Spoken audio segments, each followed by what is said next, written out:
di organisasi dimanapun di dunia itu musiman. Jadi makanya saya berharap penyebutan nama ini murni tamsil. Jadi jamaah di sini jangan salah paham saya mengvonis atau menghukumi satu yang disebut sa'il, yang disebut penanya, karena organisasi itu kan apa? Musiman. Misalnya di Mesir bisanya Ikhwan, kalau di Irak bisa Partai Ba'ath, di Indonesia bisa Golkar, bisa HTI, bisa NU. Makanya saya katakan organisasi itu apa? Musiman. Jadi yang saya tanyakan kayak HTI itu tentang niat ingin mempersatukan umat Islam sedunia. Saya pikir semua umat Islam tiap kiai masih pas tukaran lah ya tetap muni wa'tasimu bihablillahi jami'a wala tafar.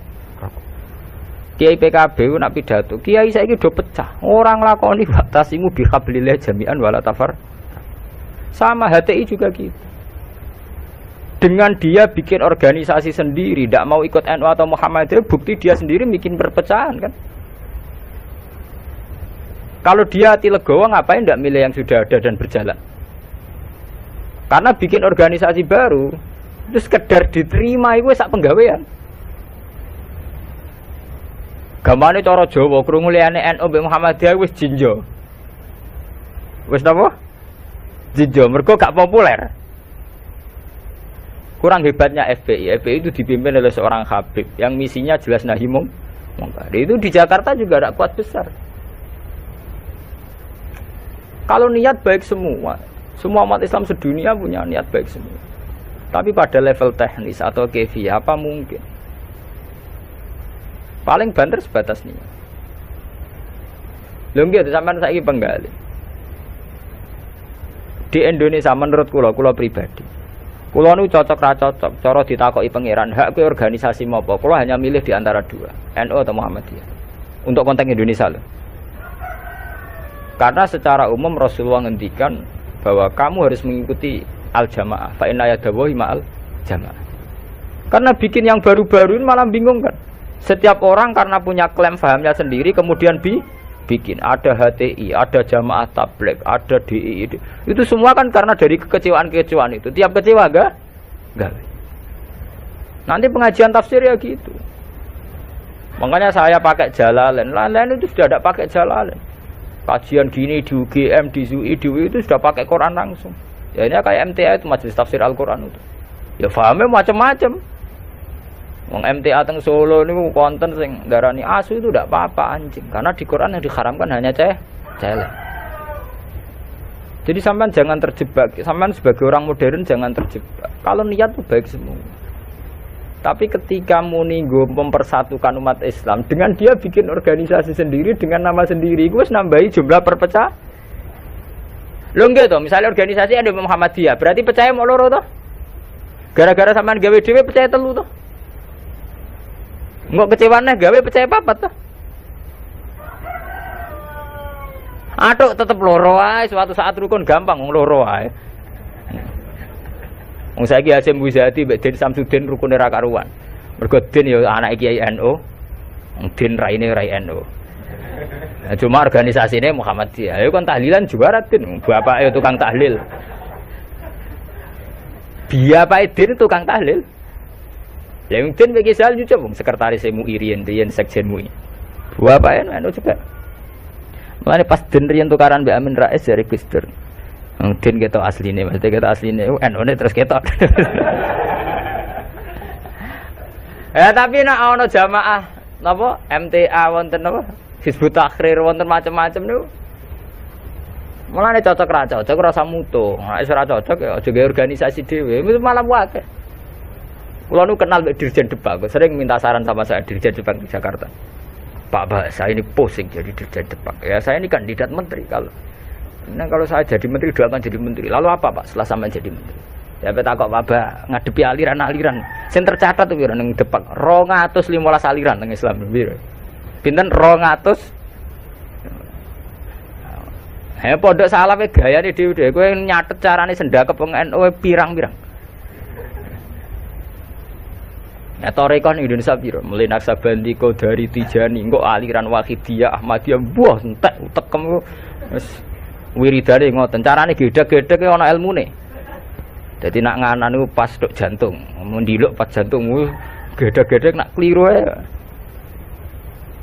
Makanya kalau niat semua orang itu baik. Tentu kabeh kiai sing tukaran nang kiai saiki ora gelem rukun ngene. Sing muni ngono ora rukun dhewe kok piye zaman akhir. Tentang demokrasi mohon kula wingi jawab. Demokrasi itu kan sesuatu yang tidak pernah ada. Ada orang Amerika piyambak. Di Amerika demokrasi apa? Partai hanya ada 2. Apa kayak partai liya ya serai? Riso. Di Amerika itu hanya ada Republik dan Demokrat. Makanya pakar-pakar demokrasi di Amerika itu negara demokratis sejati itu Iran, partainya nganti 200. Amerika itu kan demokrasi, tapi orang tidak punya pilihan. Mau tidak mau ya harus Demokrat atau Republik. Demokrasi itu kan orang boleh menentukan pilihannya sendiri, tapi kan orang itu kumpul orang banyak. Makanya di Inggris itu pernah jadi polemik begini. Pemilik tanah itu boleh ngelola tanah semaunya. Ya, tapi misalnya sekarang terus digawe contoh ono seniman gawe WC nang arep omah terbuka. Dadi nak nguyah ngising ya udah ning tanahe dhewe. Lah tanggane nyoal gak iso wong ning tanahe dhewe. Akhirnya dirubah konstitusi ini. Boleh mengelola tanahnya sendiri yang tidak mengganggu orang lain. Akhirnya mergo ditambahi kan. Lah demokrasi ya ngono. Orang boleh menentukan sikapnya sendiri. Lah nek sikapnya mendemeni bojone wong. Padha karepe misalnya. Bojone wong kuwi ya seneng kowe ya seneng. Selingkuh. Selingkuh ora halal. Mergo orang boleh menentukan perilakunya sendiri. Makanya kriteria demokrasi itu di baratlah demokrasi adalah hak untuk hidup, memilih agama, memilih kepercayaan. Tapi tetap pada bingkai aturan. Cuma aturan itu yang mereka tidak mau, milih Islam atau apa, milih konstitusi hukum positif, yaitu hukum-hukum legal, ilegal. Tapi tidak bisa, hidup tanpa aturan tidak bisa, karena tentu kita terkait sama hak orang lain. Misalnya kita tanah tanam di. Nah, tapi misalnya terus gue gawe WC ning ngarep terbuka, uang nggak ya? Nah, sama itu yang kita pikirkan. Tapi saya lebih tertarik pertanyaan yang pertama. Jadi sampean jangan pernah ya, tertipu oleh berbagai jargon organisasi baru yang ingin bikin lebih baik. Karena itu hanya jargon saja, hanya kampanye saja. Faktanya tidak mudah. Wong NU sing wis suwi lahir, Muhammadiyah suwi lahir kepen ideal atau ideal? Apa meneh organisasi anyar. NU lahir mulai Mbah Hasim. Iku wae proklamasi ini napa jenenge peresmiane. Lahirnya sedurunge zaman tahun 11 12 zaman Sayyidina Mekah, golongane Mbah Muhaimin, golongane Mbah Hasim zaman damel Samratul Raudhah teng Mekah. Niku ora tau ideal. Muhammadiyah ora tau ideal, pemenang gawe anyar. Lah kados HTI ini aku lo kenal mbek Cacah HTI, sampean nak pengamat. Aku akrab sedanten kanca-kanca kula HTI ini ku atas sing kenal lho.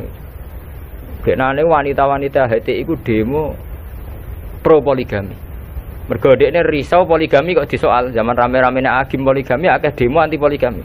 Lha iku perempuan HTI iku demo pro napa? Poligami. Nggo nunjukno nek syariat Islam ngolehno poligami. Tapi ditakoki wartan. Apa betul ibu ikhlas kalau suaminya berpoligami? Ya ora siap tenan. Urusane pernah.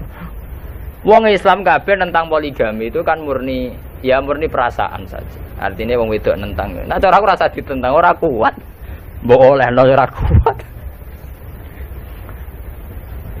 Ya sampean poligami mulai dhisik santi tak roh nak halal. Tetep dora poligami kan butuh dana bareng kan. Butuh dana rasa dilarang enggak.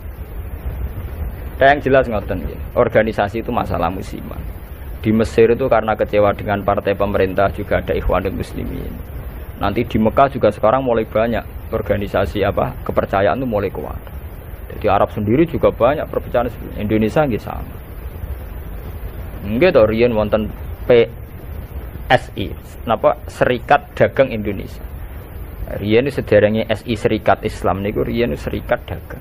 Karena dulu Hasakro Aminoto mendirikan itu untuk melawan Cina-Cina kok sugih. Jadi Solo sama Jogja dikuasai Cina perdagangan. Islam keok. Terus beliau kerja sama tokoh-tokoh badik supaya badik dikuasai Islam. Sehingga dulu berdirinya itu Serikat Dagang. Makanya saya itu sering mati khai Hasakro Aminoto.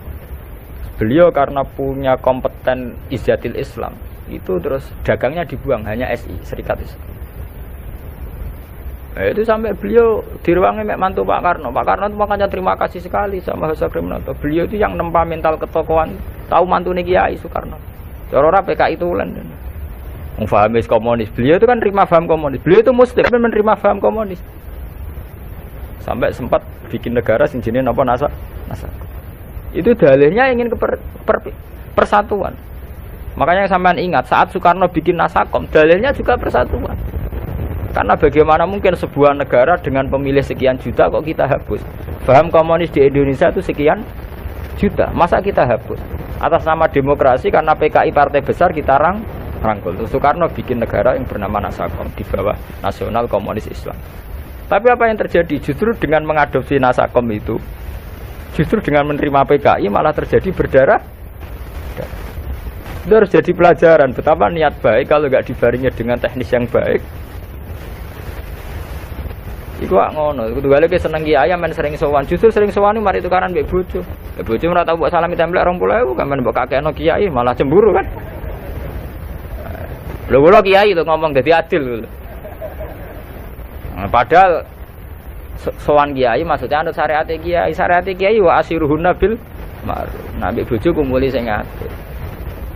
Jadi kita harus konsisten dengan syariat sing dianjurkan Quran. Kalau Quran bilang wa asiruhunna bil ma'ruf kita bilang begitu. Titik. Bahwa ada hukum sosial wong sowan kiai sowan apa. Kiai ini kudu konsisten. Nek ngangke kiai dhuwit bojomu wis luweh-luweh ta. Kudu mbok takokno nek sing sawane pas-pasan kudu mbok takokno. Tapi terus ora salam tempel ora wis ra patek. Tapi yang penting kan kita sesuai sunnah Rasul.